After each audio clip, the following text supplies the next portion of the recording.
Uveíte é uma inflamação do trato uveal, que é composto da íris, do corpo ciliar e a coroide. Mas as uveites podem acometer também todo o olho, a retina, o vítreo, o nervo óptico, tá? E a coroide.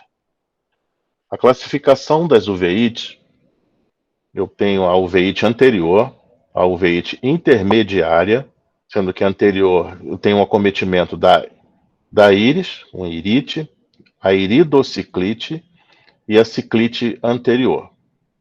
Na intermediária, eu tenho a parsplanite, a ciclite posterior e a hialite. Na uveite posterior, eu tenho um acometimento da retina, da coroide, ou de ambas na retinocoroidite, na retinite ou a neuroretinite. E uma panveite, eu tenho um acometimento de um processo inflamatório desde a câmara anterior até a coroide, passando pelo vítreo e a retina. É importante classificar as uveites porque eu tenho síndromes com diferentes apresentações, tá? Ou algumas características de uma determinada uveite infecciosa que tem características, por exemplo, tanto anteriores como posteriores, ou acometimento mais intermediário, tá? Ou acometimento só anterior, sem nenhum acometimento posterior. E isso ajuda no diagnóstico diferencial.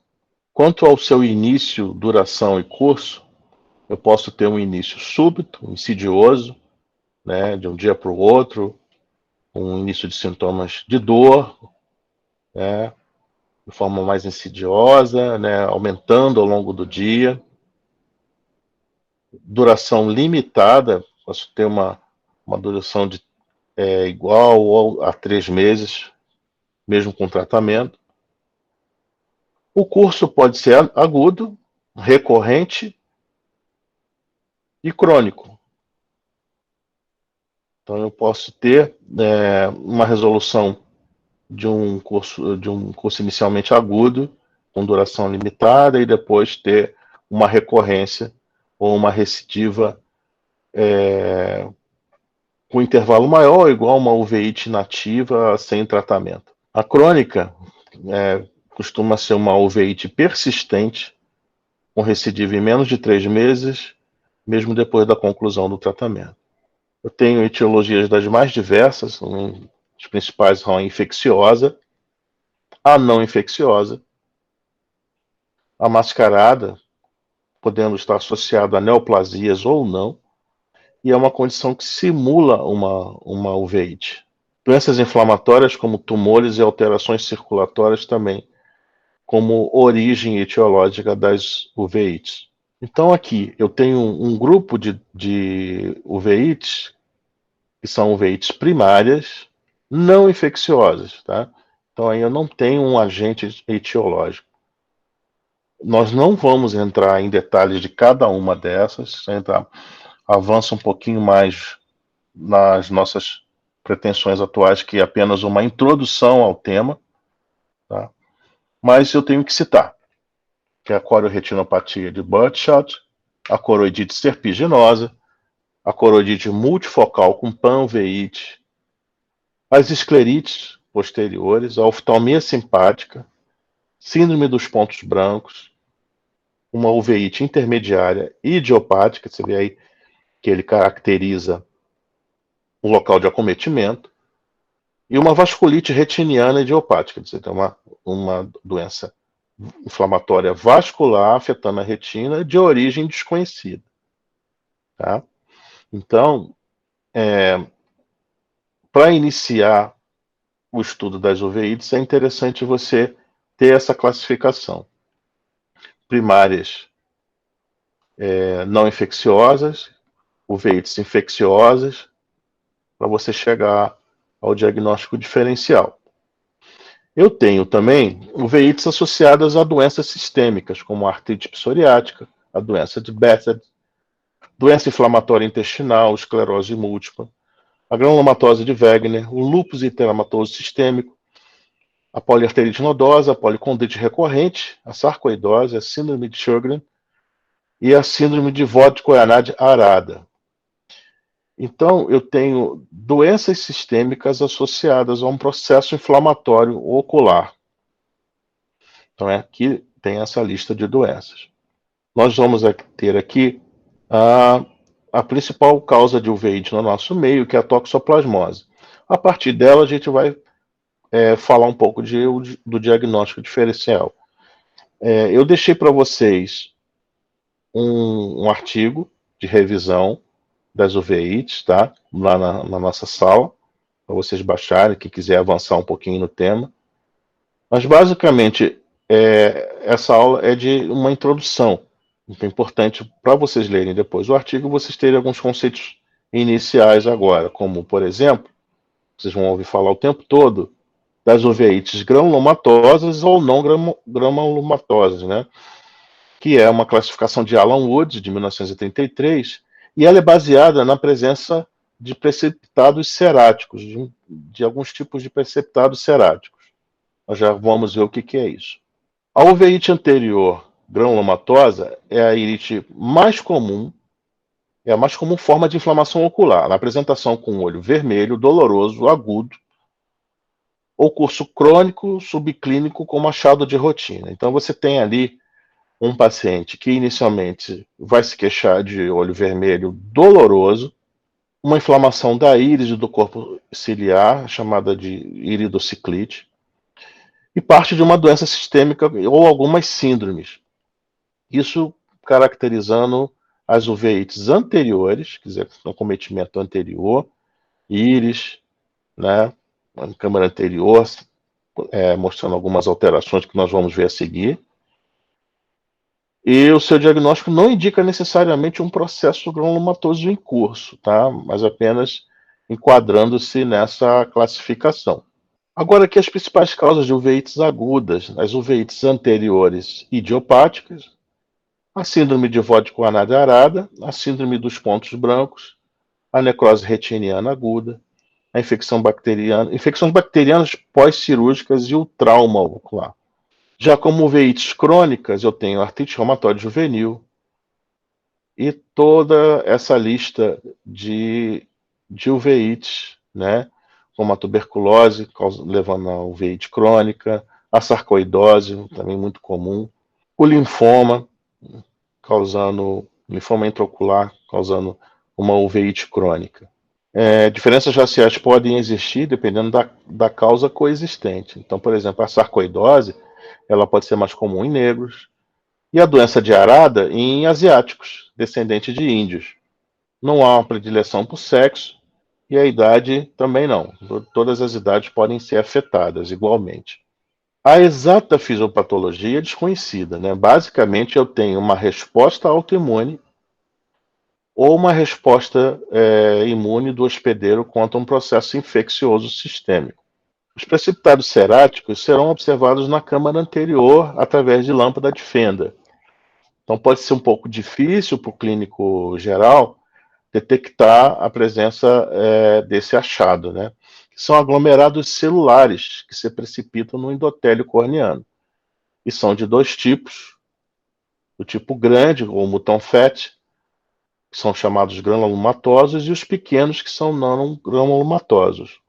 Outra característica aqui, que já essa pode ser vista de forma desarmada, que seria uma hiperemia, uma vermelhidão ao redor do limbo, tá? Ao redor dessa região de transição entre a córnea e a esclera branca. Você não costuma ver esses vasos sanguíneos aí, esse engurgitamento vascular, chama-se injeção ciliar, que fala de um processo inflamatório exatamente nessa região. É diferente de uma conjuntivite, onde você tem uma hiperemia de quase toda a conjuntiva e não tem dor, né?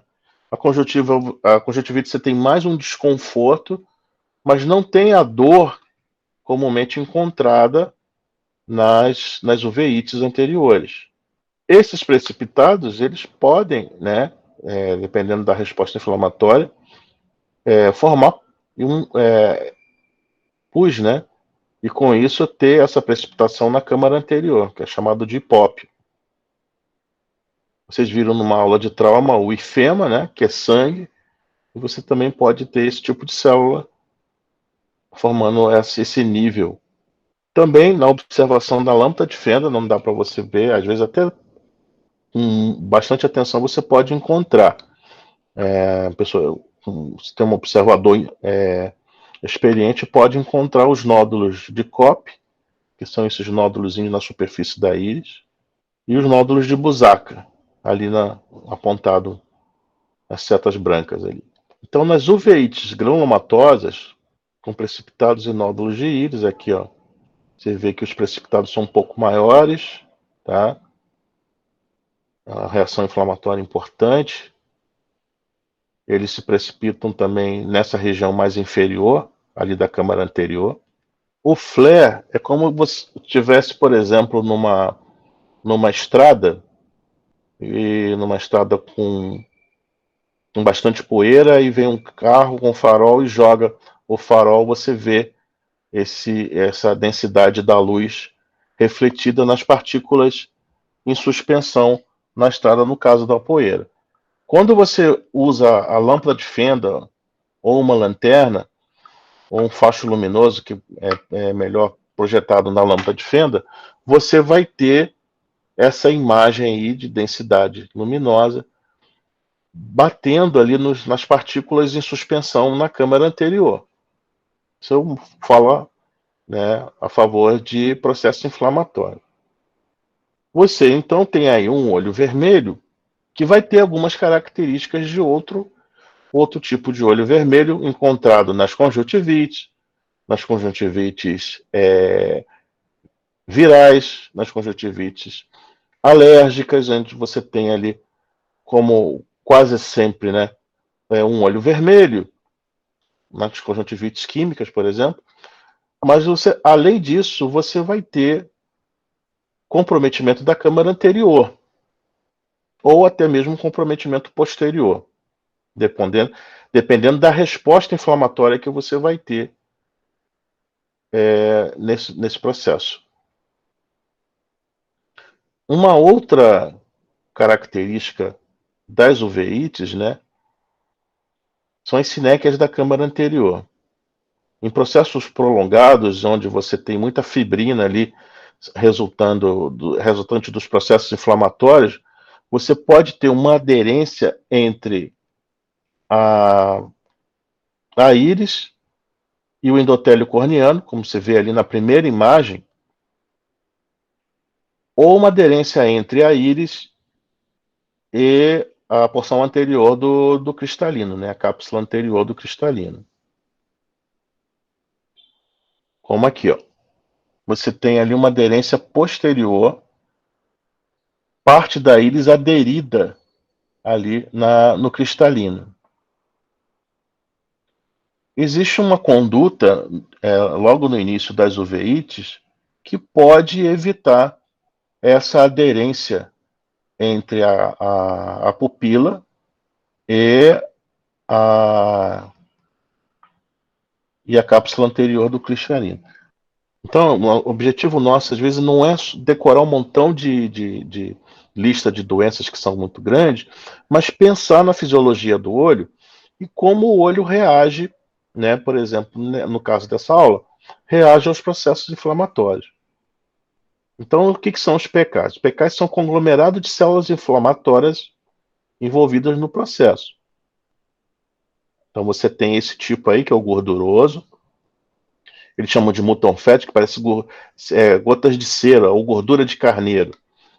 E são compostos de macrófagos mononucleares e células epitelioides. Você vai encontrar isso nas iridociclites granulomatosas. Então, esses precipitados grandes, eles caracterizam essa classificação de granulomatose. Já os finos, desse tipo aí, são precipitados pequenos, brancos, compostos linfócitos, plasmócitos e eosinófilos em alguns casos, tá? E nas iridociclites não granulomatosas. Então você tem aí dois tipos, né? Os, os mais espessos, os maiores, né, com essa característica aparência gordurosa, e esses mais finos. Vamos falar agora das causas de uveíte posterior. Entre elas, a principal do nosso meio, que é a toxoplasmose. Então, essas uveites posteriores, elas têm como característica, né, elas podem afetar bastante a visão em curto prazo, até de forma aguda. O paciente chega com uma baixa visão se o processo inflamatório teve esse início agudo, e ele vai se queixar de baixa visual. É assim que ele vai chegar assim que ele vai procurar o atendimento. Então, a síndrome de imunodeficiência adquirida, a sífilis, a sarcoidose, a aspergilose, a candidíase, criptococose, histoplasmose, nocardiose, cercose, oncocercose, toxocaríase e citomegalovirose. A causas infecciosas, a toxoplasmose, tuberculose, sífilis, a necrose aguda da retina, a necrose progressiva da retina externa e o citomegalovírus. Então vamos dar um pouco mais de atenção, já na parte final da nossa aula, destacando a toxoplasmose, que é a principal causa de uveíte posterior no Brasil. Quer dizer, se a gente fala em uveíte posterior, né, já pensamos aí que o paciente vai procurar o atendimento devido a uma baixa visão. É a zoonose mais frequente do mundo, prevalência maior em áreas pouco saneadas e tropicais, ingestão de água contaminada. Entre 50% a 80% dos adultos estão infectados, mas são assintomáticos ou subclínicos, né? As formas congênitas e adquiridas. E o causador é o protozoário Toxoplasma gondii, do filo Abicomplexa, do gênero Toxo. Aqui tem seus hospedeiros intermediários e o hospedeiro definitivo, né? E os hospedeiros intermediários. O Toxoplasma gondii ele tem um ciclo, né? Como protozoário intracelular obrigatório. Ele tem as formas císticas, a forma bradizoíta, a forma oocística e taquizoíta. Aqui tem alguns taquizoítas, tá? Aqui a forma cística.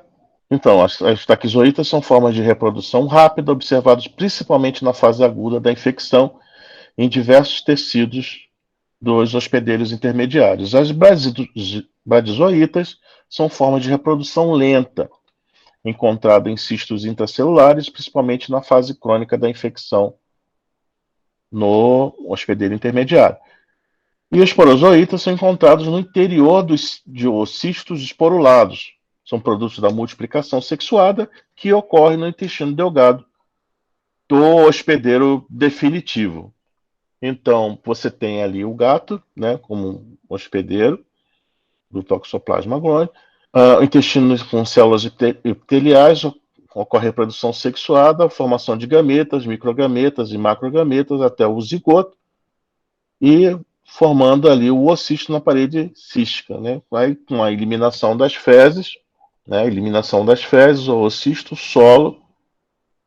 E aí você tem como dispersantes, né, a chuva, o vento, a própria fauna e fauna croprófila.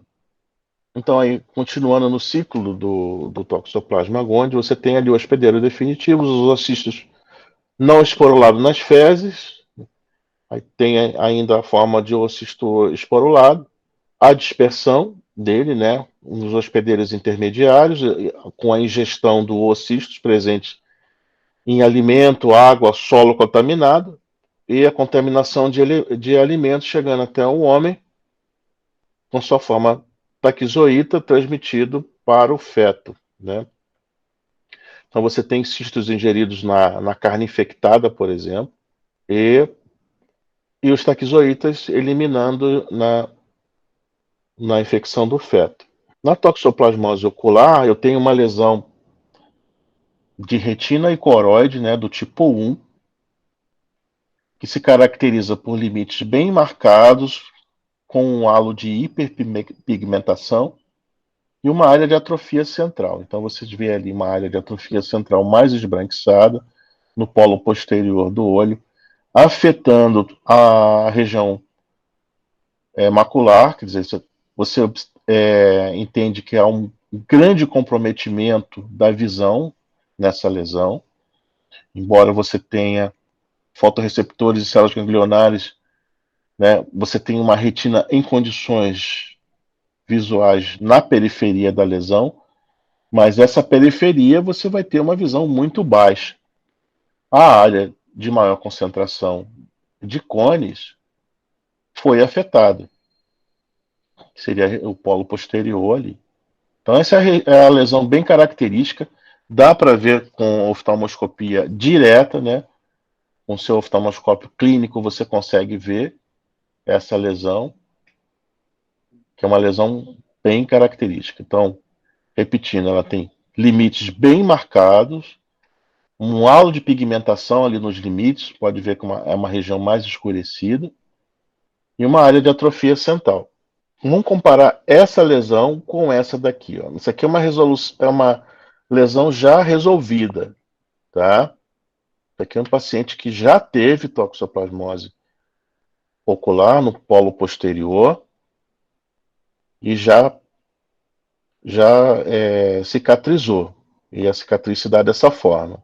Aqui é uma lesão primária, tá? Ainda não resolvida, em que você tem ali uma área bem esbranquiçada, e ao redor dessa área, logo acima dessa área, você tem essa névoa, porque está afetando ali o vítreo também, né? Tem a retina, a coroide sendo afetada, e um processo inflamatório grande ali, que pode turvar todo o vítreo. Pode turvar todo o vítreo, esses processos inflamatórios chegando até anteriormente. E você pode ter tanto essa lesão aqui e uma lesão reativada subjacente. Então, às vezes você não afetou o polo posterior, você tem um paciente com a visão normal, tá? Porque não foi no polo posterior, mas tem uma lesão periférica e que você reativa e tem um processo inflamatório muito grande, que acaba levando à à redução da visão. Mas a lesão está na periferia da retina, não está na área central. E muitas vezes tratando, usando o corticoide, né? Além dos antibióticos, você fazer o corticoide, você reduz esse processo inflamatório porque está na periferia, não está numa área central, e o paciente recupera a visão. Então, na conduta inicial de investigação de um quadro de uveíte, esses são os exames que eu devo pedir, né? Sorologia para luz, eletroforese de hemoglobina e proteínas, coagulograma e provas de coagulação completas, ressonância de crânio, cóclea e órbita, um mantor dérmico, né? ELISA, ou imunofluorescência IgG e IgM para toxoplasmose, que é a causa mais comum no nosso meio, radiografia de tórax, hemograma e VHS, para fazer o diagnóstico de outras doenças sistêmicas, né? Provocando uveíte posterior. Mas, basicamente, o fundo de olho com essa lesão aqui, ele autoriza a tratar, porque você muitas vezes não vai esperar o resultado de todos esses exames para iniciar o tratamento. Você tem ali um paciente que pode perder a visão e você precisa iniciar logo o tratamento. Então você já sabe que essa é a causa mais comum, certo? Uma boa anamnese para poder determinar a presença de outras doenças sistêmicas poderia fazer você pensar em outra doença, mas um paciente rígido, né, saudável, jovem, né, apresentando uma lesão como essa no polo posterior, a primeira hipótese é toxoplasmose. Mas esses exames são obrigatórios, tá? Afastar tuberculose, sífilis, sarcoidose. Então você tem essas drogas, por exemplo, a pirimetamina com ácido folínico, a sulfadiazina, como principal escolha. Depois o sulfametoxazol mais trimetoprim e drogas alternativas como a tavacona, clindamicina, associada a esteroides. Então você tem que considerar, por exemplo, pacientes imunocomprometidos para poder fazer determinadas drogas, alergia a sulfa, e gestantes. Pode mudar o tratamento. Os esteroides, né, você não deve administrar sozinho ou a pessoas imunocomprometidas. Medicamentos à base de sulfa podem causar síndrome de Stevens-Johnson. A clindamicina foi associada à colite por Clostridium difficile. E as lesões estiverem fora do polo posterior, e a vitreite, se não for grave, as lesões podem ser observadas. Então, esse paciente ele pode ter uma lesão de polo posterior se a vitreite, se a reação inflamatória dele não estiver comprometendo a visão, você não precisa fazer o corticoide, né? Não precisa tratar. É interessante tratar com antibiótico, tá? Para evitar recidivas, mas fazer o corticoide, você vai ter que avaliar ou não se há redução da visão ou se há risco de redução da visão. Esse seria o tratamento que nós utilizamos, né, a perimetamina, de 25 a 50 miligramas dia. A duração do tratamento depende dos critérios clínicos, pode se estender até 30 a 60 dias. É contraindicado na gestação, nos primeiros 4 meses de gestação. Você tem que fazer o ácido folínico, na dose de 7,5 miligramas dia. Não adianta usar ácido fólico, nem levedo de cerveja, tá? Sulfadiazina, a dose é de 4 gramas dia, por até 4 meses, também contraindicada na gestação. E a prednisona, com uso oral, de 20 a 40 miligramas diários, durante 30 a 60 dias, com retirada gradual. Você pode chegar a fazer 60 miligramas de prednisona oral, tá? Em alguns tratamentos onde você tem um processo inflamatório muito grande, mas tem que fazer a retirada gradual, né? Aos poucos e reduzindo a dose do medicamento. Você não para subitamente. Não. Drogas alternativas, o Bactrim F também pode ser, né, de 1.600 miligramas de sulfamethoxazol e 320 miligramas de trimetoprim. Eu, no início da minha residência, muitos anos atrás, acho que 15 anos atrás, eu atendia muita emergência e muitas vezes o paciente tinha dificuldade de encontrar a pirimetamina e a sulfadiazina comercialmente. Dependia dele encontrar no posto de saúde e às vezes não tinha no posto de saúde. E o paciente passava dias sem tratamento, o quadro piorando.